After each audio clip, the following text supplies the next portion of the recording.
سلام، من کامبیز حسینی هستم و برگشتیم. این پلیتیک است ملت، برنامه برای نسل حسن و بعد از حسن. ما خیلی خوشحالیم که برگشتیم. برنامه برای نسل حسن است این و بعد از حسن که پشت گود نشسته است و به شما میگوید که لنگش کن.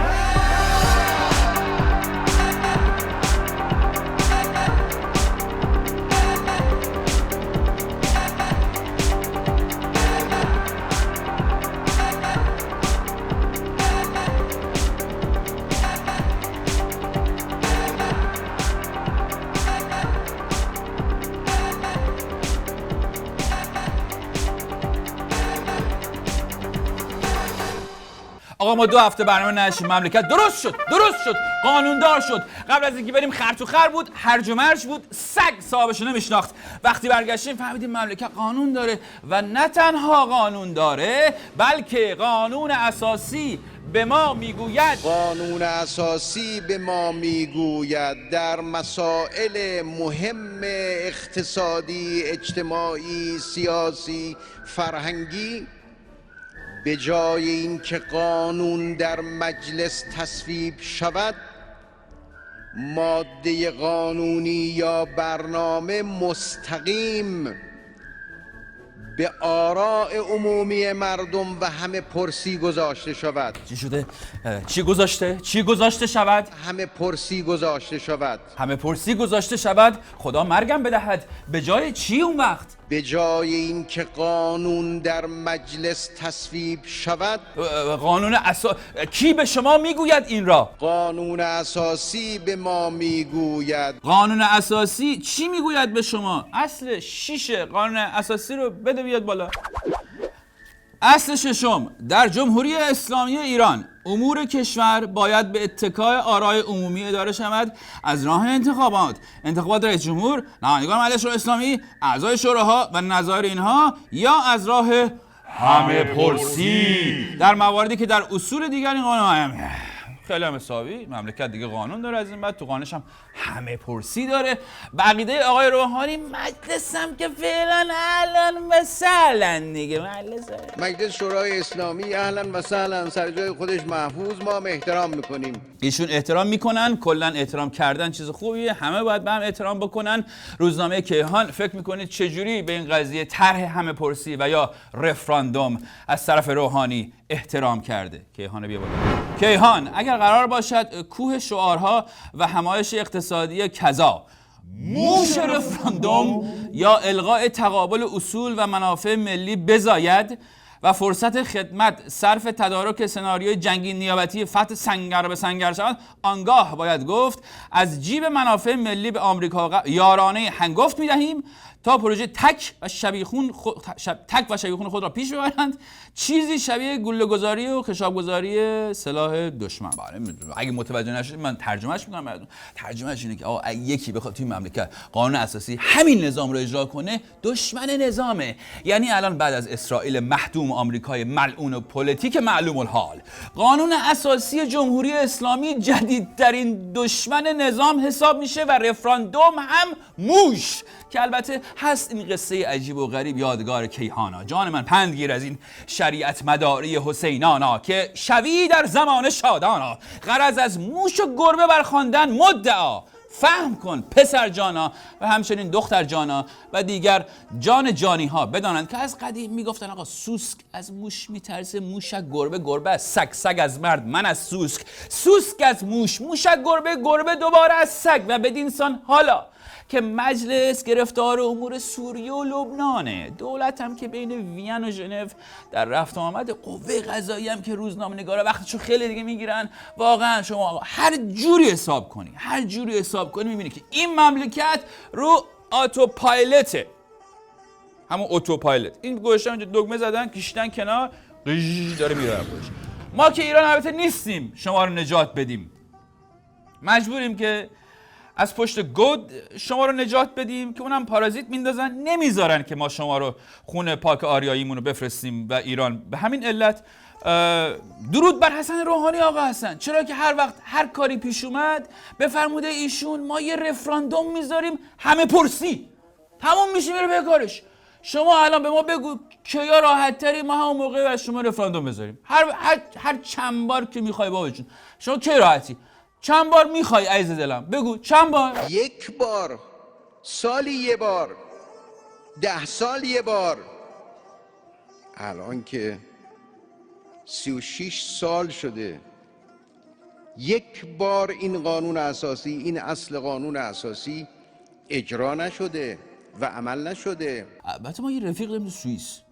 ما ازش پرسیدیم که این جریان رفراندوم تو مملکت شما چجوری است؟ گفت mal lässt sich sehen, wir können es beweisen als Kämpfer auch und als sagen wir mal verhindern können zurück wieder reinzukommen in einen Match und so. ترجمهش این میشه که مردم فشار میارن به فعالین سیاسی، اونا فشار میارن به گروه‌های سیاسی، گروه‌های سیاسی فشار میارن به آدمای صاحب قدرت، اونا فشار میارن به همدیگه، میبینن نمیشه، رفراندوم میذارن، هر چی مردم بگن همونو اجرا میکنن.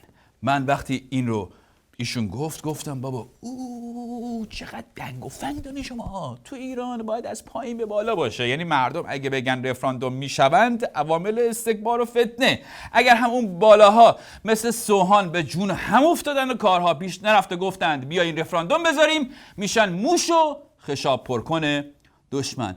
الان این رفیق سوئیسی هم که دیدین تو راه بعضی این حرفا منشید داره میره ایران پناهندگی بگیره، تنیسش هم خیلی خوبه، وقتی اومد ایران بهش حال بدین.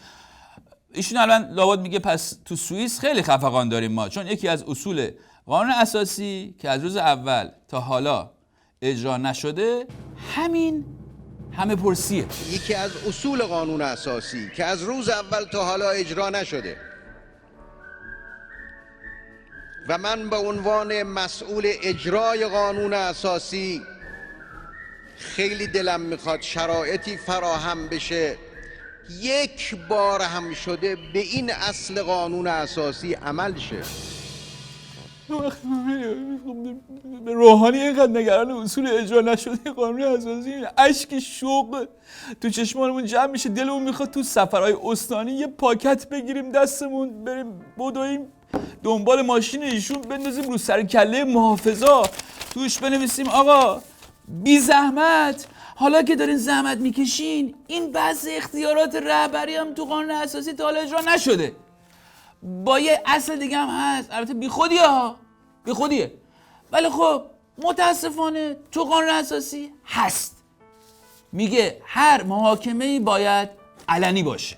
بحران هست هم که خودش 7-8 سال تا اصل قانون اساسی رو همینجوری آکبند نگه داشته، اینا رو هم بی زحمت تا همینجا از سوراخ سقف پاترول که کله رو میارین بیرون پیگیری کنین، یا اصلا حالا که دستتون میرسه سالی آقا یه رفراندوم واسه شون بذارین برای همین مسائل که اگر هم احیانا موش از گربه میترسی گربه از تغییر تحصیل اونش با ما. بفرما اینم موافقت اصولی برگزاری رفراندوم. اینها ما گفتیم این مردمی که در این منطقه زندگی میکنن و اهل این جان، متعلق به خود این جان، از اینها یک نظرسنجی بشود، نظرخواهی بشود، یعنی یک رفراندومی انجام بگیره، رژیم حاکم بر این منطقه رو رفراندوم معین کنه، مردم معین کنه. ایشون مشخصا در مورد فلسطین داره صحبت میکنه. حالا دو حالت داره، یا میشه قانون اساسی فلسطین رو آورد ایران اجرا کرد که دیگه نه موش از گربه بترسه، نه گربه از سگ، نه سگ از مرد، نه من از سوس، یا میشه برداشت طرف مثلا کویر لوط و اینا یه شهرک اسرائیلی زد اونجوری برای اینکه حرف گربه ببخشید یعنی همون ایشون درست در بیاد، خود به خود تو ایران روزی 40 تا رفراندوم برگزار میشه که اینا باشن یا نه. ما تنها نظام دنیا رو داریم که رفراندوم از نوع غیر موشیش قبل از اختراع فیسبوک تا حالا 200 تا نوع مجازیش رو برگزار کرده. ایران اولیش، ایران تو ملبورن به استرالیا 2 تا گل زد، ملت ریختن بیرون، نظام اومد گفت رفراندوم مشروعیت نظام بود. این آقا امام جمعه گلپایگانه، به اتفاق سایر همکارانش میگه 9 دی رفراندوم دفاع از جمهوری اسلامی بوده. اصلا اینا رو آقا ول کن، خود روحانی شخصا یه رفراندوم بوده خودش خبر نداره. این یکی آقا که رئیس دانشگاه ادیان و مذاهبه گفته رأی به روحانی رفراندوم هسته‌ای بود. البته یه چیزی هم هستا، سال 58 ملت یه بار رفتن کتبی نوشتن آری به مشروعیت نظام، رأی دادن. هنوز که هنوزه جاش درد میکنه. اما خب حالا گیریم که رفراندوم هم برگزار شد. کی باید رأی مردم رو قبول داشته باشه؟ یه آقای دیگه همین پیروزا گفت ملاک رأی نیست، بلکه ملاک امضای خداوند است. دردم. خب دروغ چرا؟ من تا حالا امضای خداوند رو هیچ جایی ندیدم. نمیدونم شما اگر دیدین بر ما بفرستین. نمیدونم چجوری که پای رفراندوم امضا میکنه. اصلا من نمیدونم امضای خدا چجوری هستش. رعد و برقه، نمیدونم سیل، امضای خدا رو من نمیدونم چیه. بعد همین آقاه در ادامه گفته آنچه در قانون اساسی آمده همه اختیارات ولی فقیه نیست و این بخشی از اختیارات ولی فقیه. فقط بخشی است. بخشی از اختیارات ولی فقیه است. ولایت است که باعث اعتبار به قانون اساسی و صندوق آرای عمومی شده است. یعنی تازه بعد از اینکه رفراندوم برگزار شد تازه باید بریم ولایت ببینیم آقا این گله قبول هست یا مشکوک به آفسایده. شما باید بریم ولایت اینو چیز کنید. حالا اصلا چرا اینقدر خشن؟ خب ما که شکر خدا از نظر قانونی دستمون باز هست. خداوندم که بالاخره ما امضاش یه جوری میگیریم. امضای خدا رو میشه گرفت. بیایم کم کم مثلا اول از این شروع کنیم که با چول و کباب دوغ هم بدن یا نه. همه بریزن بگن آری دوغ با چول و کباب حال میده. آری خدا امضا میکنه. ولایت هم فکر نکنم با دوغ مشکل داشته باشه. دفعه بعد رفراندوم بذارن بگن بعد از چول و کباب با دوغ یکم پیاده روی هم بکنیم یا نه. دوباره آقا همه بریزن بگن آری. اونور خدا امضا کنه، اینورم ولایت که خودش اصلا اهل پیاده روی هست، کوه میره همش رو. اهل این قضیه است.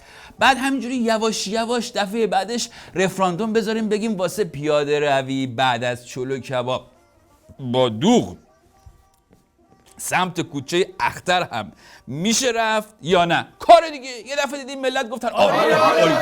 خدا هم از دستش در رفت امضا کرد. چطور ولایت هم بیخیالی طی کرد. به خدا همین فرمول پیش بره اصلا خیلی از مواردی که نیاز به رفراندوم داره خودش حل میشه. منظور اینه که وقتی سوسک از موش میترسه، موش از گربه، گربه از سگ، سگ از مرد، من از سوسک، سوسک از موش، موش از گربه، گربه دوباره از سگ. بعد یه دفعه مجلس از شورای نگهبان میترسه، شورای نگهبان از رهبر، رهبر از سپاه، سپاه از احمدی نژاد، احمدی نژاد از روحانی، روحانی از مجلس، دوباره مجلس از شورای نگهبان، اون از رهبری میترسه. همینجوری شما بگی برو الی آخر. چون وقتی که برای یک نظام حتی اجرای قانون اساسیش هم دشمنی با اون نظامه، این که رفراندوم موش باشه که سهله آقا. شهرش شهر موش هاست که گربه و گربه ها باید ازشون بترسن. کوره و آدم و آبه و خاکه و زنگه و شمشیر و شیره و ببره و گرگه و سگه و گربه و موشه، گندم گل گندم ای خدا، دختر مال مردم ای خدا. آقای تروریست، آخه لامصب گفتن موشک جواب موشک، نگفتن که موشک جواب کاریکاتور. چرا میکشی؟ این چهارشنبه‌ای که گذشت مجله فرانسوی طنز و کاریکاتور شارلی ابدو مورد حمله قرار گرفت. 12 نفر از جمله 8 روزنامه‌نگار کاریکاتوریست مجله با اسلحه وسط پاریس با کلاشینکوف مورد حمله قرار گرفتن، کشته شدن. باورتون میشه؟ کاریکاتوریست چرا میکشی؟ ما اصلا کار نداریم که این مجله به خاطر انتشار چه محتوایی مورد حمله قرار گرفته. هر محتوایی هم داشته باشه. این کار یعنی تهدید آزادی بیان، یعنی حق نداری حرف بزنی، نظرتو بگی، شوخی کنی. شوخی کرده یارو. آقای تروریست، این مجله با همه دینا شوخی میکرد. آقا شوخی میکرد.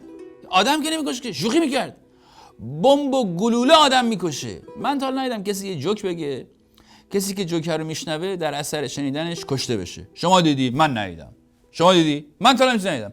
در عوض هر روز میبینیم که آدم‌های بیگناه در اثر اصابت گلوله کشته میشن. این مجله که به رگبار بسته شده نه تنها با مسلمان‌ها شوخی میکرد، بلکه با مسیحی‌ها هم شوخی میکرد.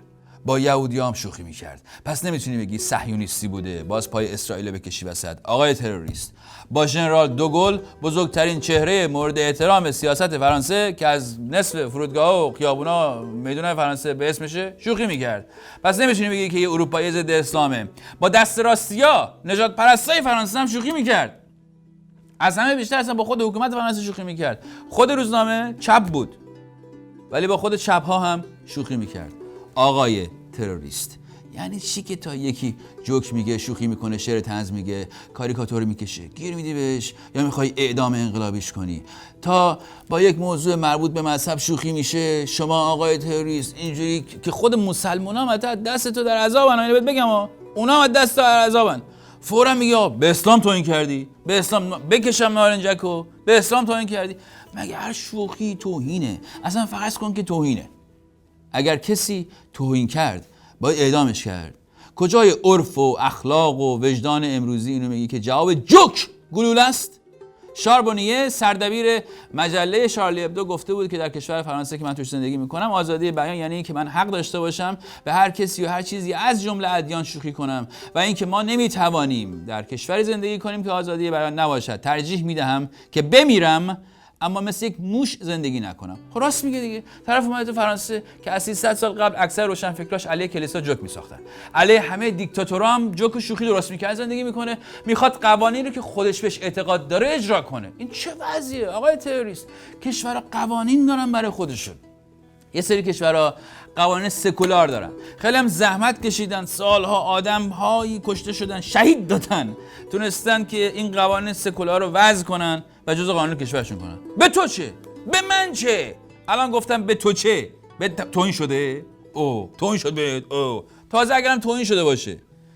در این کشور، در فرانسه، در هر جا که تو زندگی میکنی، آقا برای توهین به دیگران قانون وجود داره. برو شکایت کن. توی کشوری مثل فرانسه، مثل اینجا که ما هستیم آمریکا، اگه زندگی میکنی که قانونش معلومه.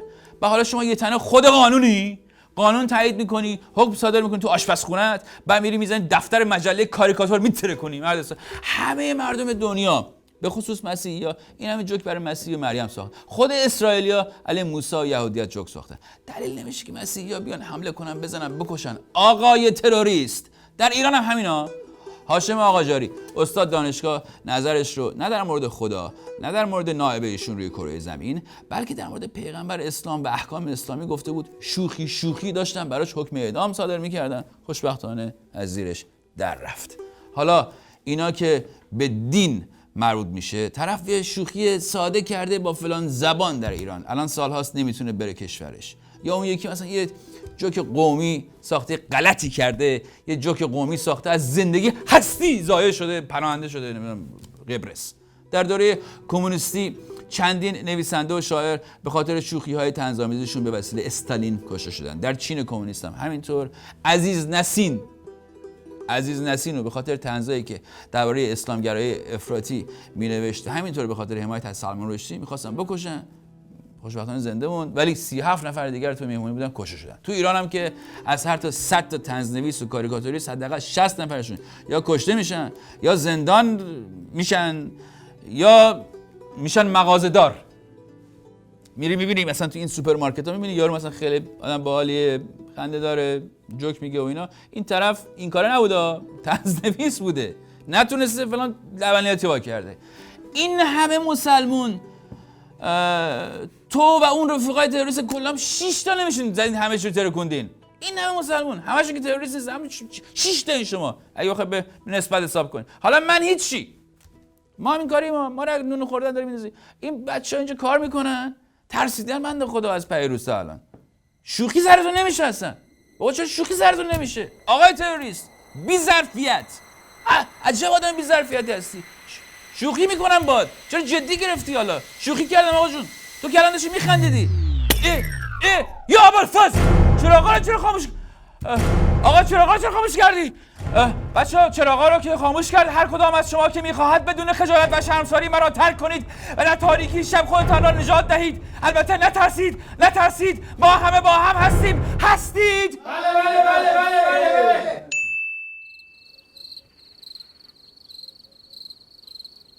هستید؟ الو کسی اینجا نیست؟ هستید؟ I'm not afraid to take a stand, take a stand. Everybody, come take my hand, come take my hand. We'll walk this road together through the storm, whatever weather, cold or warm. Then you know that you're not alone. Holler if you feel like you've been down the same road. مهمان این هفته شما آقای توکان نیستانی است. آقای نیستانی کارتونیست است.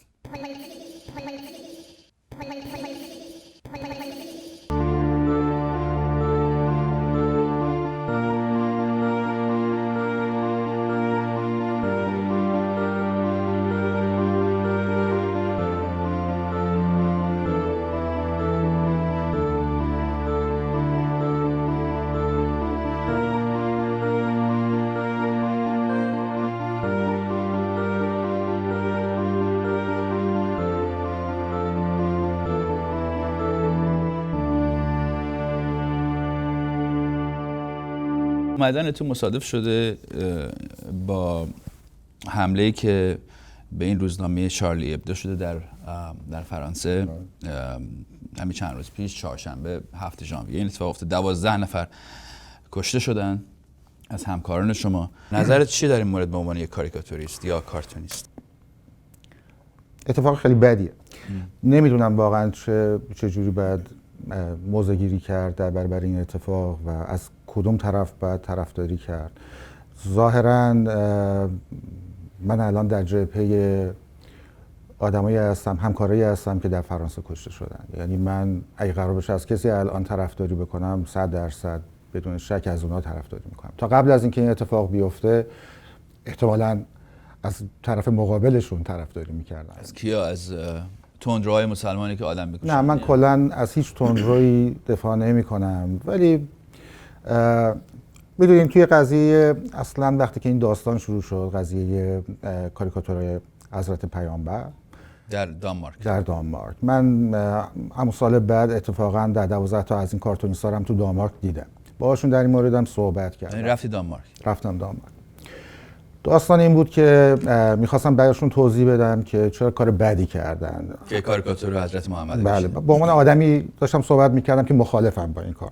من با حق، یعنی من با آزادی این آدما در اینکه آزاد هستن که در مورد هر چیزی که دلشون میخواد کاریکاتور بکشن اصلا مشکلی ندارم. من فکر میکنم که به عنوان یک کارتونیست من برای شخص خودم مهمه که حساب سود و زیان کاری هم که میکشم میکنم. یعنی فکر میکنم که چقدر فایده به حال جامعه ای داره که من دارم اون کاریکاتور رو میکشم.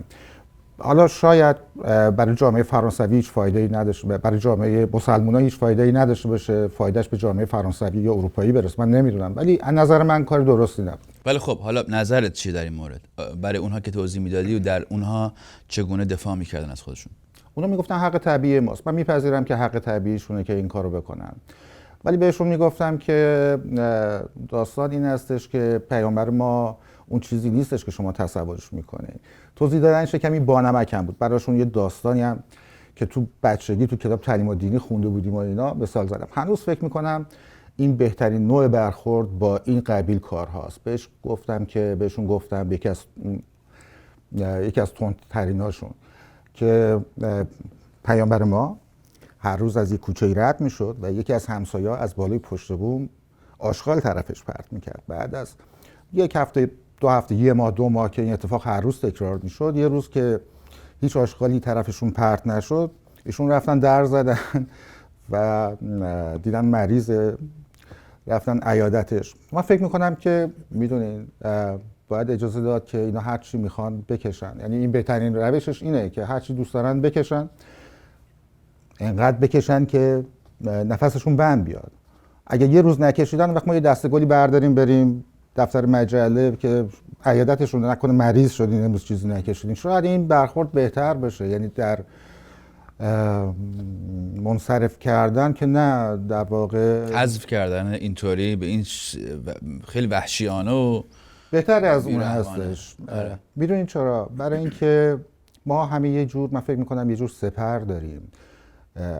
حداقل اون بخشی از آدمایی که من باشون تو ایران سر کار دارم، در برابر اینجور اتفاقات مرتب داریم از خودمون دفاع میکنیم که ما این نیستیم، ما اخلاقمون به این تندی نیست، ما آدمای اینقدر کم تحملی نیستیم، ما متمدنیم، اولین منشور حقوق بشر در کشور ما بوده، اولین همه چیز در ایران اتفاق افتاده. البته اینایی که آدم کشتن ایرانی نبودن حالا بله ولی کلا خب در برابر اسلام وقتی که از اسلام هم انتقاد میشه ما به عنوان یه جور مسلمان، حالا مسلمان درجه 2 بازم از خودمون دفاع میکنیم، از اسلام دفاع میکنیم. به هر حال یه بخشی از هویت جمعی ماست، حتی اگر خیلی هم بهش عامل و پایبند و اینا نباشیم.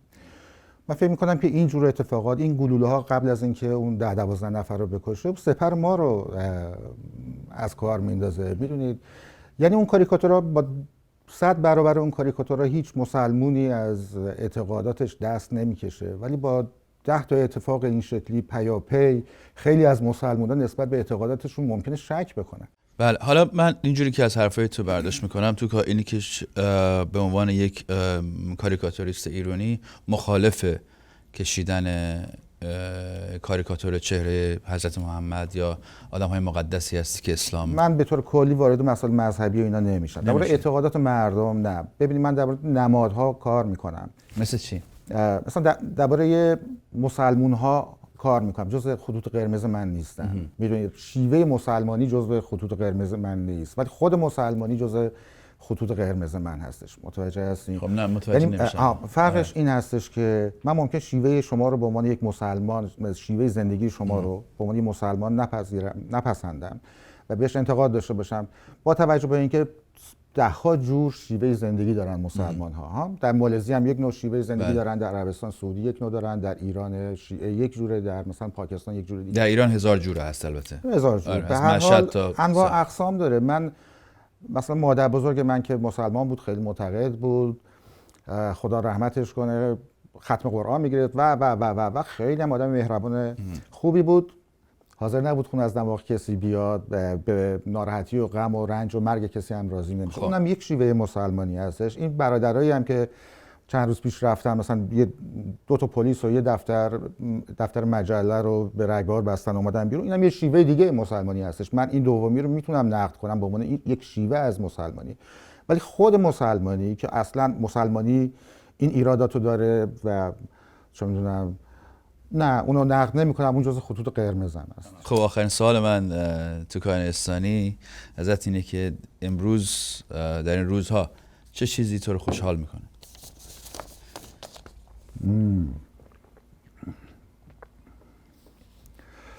خیلی چیزا خوشحالم میتونه بکنه. بیشتر از همه خوشحالی مردم. اگر احساس بکنم که باز یه اتفاقی در ایران افتاده که یک جماعتی با هم احساس همدلی میکنن، احساس خوشحالی میکنن، احساس رضایت میکنن و فکر میکنن که یه کار جمعی کردن که به نتیجه رسیده، حالا شده مثلا شرکت توی انتخابات بشه، حتی انتخاباتی که شاید شما مثلا من قبولش نداشته باشم یا مثلا از نتیجهش راضی نباشم، همین که احساس میکنم که یه امیدی در مردم به وجود اومده، این منو خیلی خوشحال میکنه. من از این بابت خیلی یعنی از این موضوع خیلی استقبال میکنم. این بود برنامه ما. فردا 8 صبح تهران تکرار این برنامه از همین کانال، یعنی شبکه تصویری رادیو فردا پخش میشه. برنامه ما در اینجا به پایان میرسه. خیلی ممنونم من از شما که تماشاگر این برنامه بودید. این آدرس توییتر بنده است @کامبیزحسینی و این هم فیسبوک www.facebook.com/کامبیزحسینی. شما برنامه پلیتیک رو تماشا کردید. تا هفته دیگه 10 شب تهران. آقا خانم دوست آشنا، هوای اون بغل دستی تو جون مادرت داشته باش که اوضاع این هفته که زیاد خوب نبود، ولی خبرهای خوبی در راه است.